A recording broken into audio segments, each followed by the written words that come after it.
I, 56F, have been a single mother to my daughter Olivia, 28F, since she was born. Her father, Mark, passed away from a sudden aneurysm when I was 7 months pregnant. We had been high school sweethearts, married right after college, and were so excited to start our family. Losing Mark was devastating, but Olivia became my reason for living. I've worked as a high school English teacher for the past 30 years. It wasn't always easy balancing work and single motherhood, but I made it work. We lived in a modest 3-bedroom house in a nice suburban neighborhood. It wasn't fancy, but it was filled with love and memories. Olivia was always a bright, curious child. She loved reading, and we'd spend hours curled up on the couch with books. As she got older, we'd have deep discussions about literature and life. I still remember how proud I was when she won the state spelling bee in 8th grade. Things weren't always perfect between us. Olivia went through a rebellious phase in high school, sneaking out, experimenting with alcohol. We butted heads a lot during those years, but we always managed to work through it and come out stronger on the other side. Olivia did well in school and got a scholarship to attend the state university. She majored in marketing and landed a good job at an advertising firm after graduation. I was so proud of all she had accomplished. About a year ago, Olivia started dating a man named Ryan, 30M. They met through mutual friends at a charity gala. From the beginning, I could tell Ryan came from a very different world than us. His parents owned a large real estate development company and lived in a gated community. Ryan had gone to private schools his whole life and drove a sports car that probably cost more than our house. The first time I met Ryan, he seemed polite enough, but I noticed little comments he would make, asking if our neighborhood was safe, or remarking on how quaint our house was. It rubbed me the wrong way, but I tried to give him the benefit of the doubt for Olivia's sake. As their relationship progressed, I started noticing changes in Olivia. She became embarrassed to bring Ryan to our house, making excuses about why they couldn't come over for dinner. She started dressing differently, wearing designer clothes and carrying expensive handbags I knew she couldn't afford on her salary. When I asked about it, Olivia said they were gifts from Ryan. I tried to talk to her about not losing herself in the relationship, but she got defensive and accused me of being jealous and stuck in the past. Things really changed after Olivia and Ryan got engaged 6 months ago. They had a lavish engagement party at Ryan's parents' mansion. I felt so out of place there in my nicest dress from Macy's, while everyone else wore couture. Olivia barely spoke to me the whole night and introduced me to people simply as my mom, rather than by name. After that, Olivia became even more distant. She rarely returned my calls or texts. When we did talk, it was always about wedding planning and how stressed she was. I offered to help however I could, but she always brushed me off saying I wouldn't understand their vision. 2 weeks ago, Olivia came to my house in tears. She told me they were having issues with their wedding venue. Apparently, the historic mansion they wanted to use had pulled out at the last minute due to a scheduling conflict. Olivia was distraught because invitations had already gone out with that location printed on them.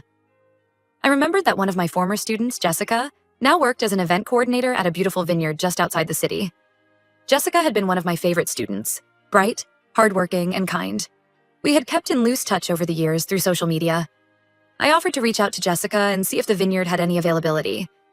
Olivia perked up immediately and hugged me, saying I was a lifesaver. I was.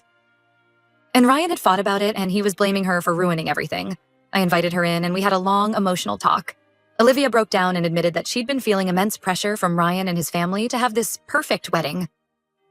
She said Ryan's mother had been making passive-aggressive comments about Olivia's background and how she hoped the wedding would be classy enough for their social circle. Olivia confessed that she'd been so afraid of disappointing them that she'd started pushing me away, thinking it would somehow make her fit in better with Ryan's world. She said she felt like she was constantly walking on eggshells, worried that her common upbringing would show through. I told Olivia how deeply her actions had hurt me. How, after all we'd been through together, I couldn't believe she would be ashamed of me or our life. I reminded her of all the happy memories we'd shared in our quaint little house, movie nights cuddled on the couch, baking cookies together in the kitchen, the graduation party we threw in the backyard when she finished college. Olivia cried and apologized over and over. She said she'd lost sight of what really mattered and that she wanted to call the whole wedding off. I was shocked. I asked her if she was sure that's what she wanted. Olivia hesitated, then said she loved Ryan but wasn't sure anymore if he loved her for who she really was. She said ever since they got engaged, she felt like she was playing a role to fit into his life rather than being herself. We talked for hours, rehashing old memories and reconnecting in a way we hadn't in years. Olivia told me how much she missed our Sunday morning pancake tradition and our annual mother-daughter spa days. She said she felt like she'd been living in a bubble with Ryan and his family, and she was starting to suffocate. By the end of our talk, Olivia had decided she needed to have a serious conversation with Ryan about their relationship in the future. She said regardless of what happened with the wedding, she wanted to repair things between us. The next day, Olivia called to tell me she'd spoken to Ryan. Apparently, it didn't go well. Ryan got angry when Olivia suggested postponing the wedding, accusing her of getting cold feet and embarrassing him in front of his family. When Olivia brought up how she felt pressured to change who she was, Ryan dismissed her concerns and said she should be grateful for the lifestyle he could provide her. Olivia said hearing Ryan talk that way made her realize this wasn't the man she wanted to marry. She told him the wedding was off and returned his ring. She said Ryan's reaction, cursing at her and threatening to make her pay him back for all the money spent on wedding preparations, only confirmed she'd made the right choice. I'm proud of Olivia for standing up for herself, but my heart breaks for her too. She's understandably devastated about the end of her relationship.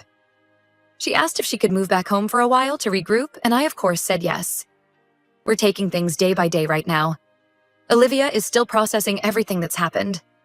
She's been alternating between crying jags and periods of angry ranting about Ryan and his family. I'm trying to be supportive without overstepping. We've started seeing a family therapist together to work through some of the issues in our relationship. It's bringing up a lot of old hurts on both sides, but I think it's necessary for us to move forward. Olivia has also started individual therapy to work through her feelings about the broken engagement. She's realized that she lost a lot of herself in her relationship with Ryan, and she wants to reconnect with who she really is. It's not all doom and gloom, though.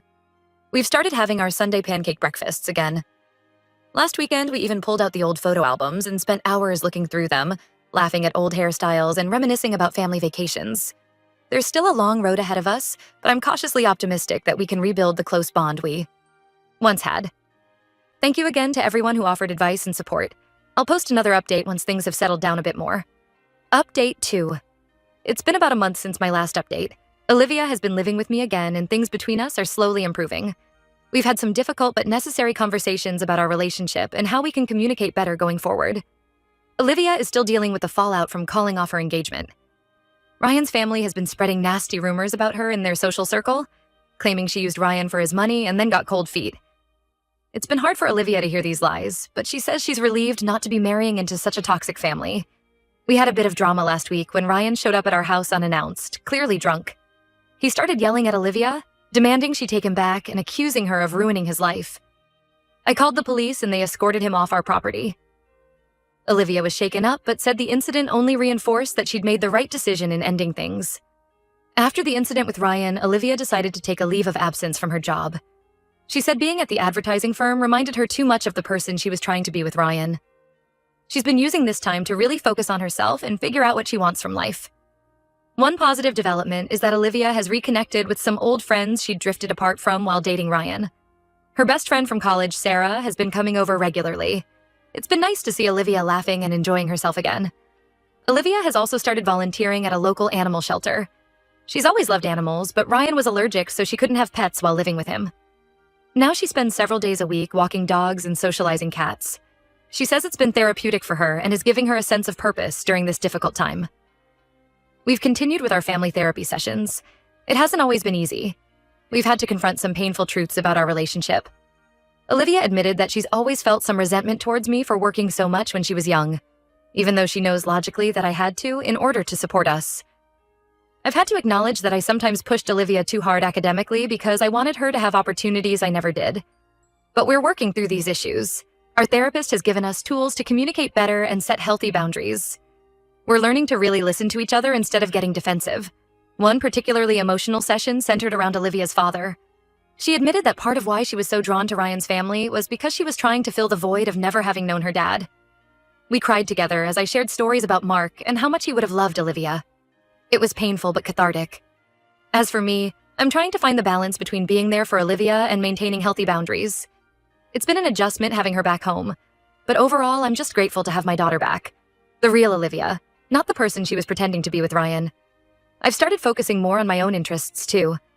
I joined a book club and have been taking weekend painting classes. It's nice to have something that's just for me. Olivia and I have started a new tradition of cooking dinner together a few nights a week. Sometimes we try new recipes, other times we make old family favorites. It's been a nice way for us to bond and create new memories. We still have a long way to go, but I'm hopeful for our future. Olivia talks about maybe going back to school to become a veterinarian. I can see a spark in her eyes when she talks about it that I haven't seen in years. For now, we're taking things one day at a time. Some days are better than others, but we're facing the challenges together, and that's what matters most. Thank you all again for your support throughout this journey. It's meant more than you know.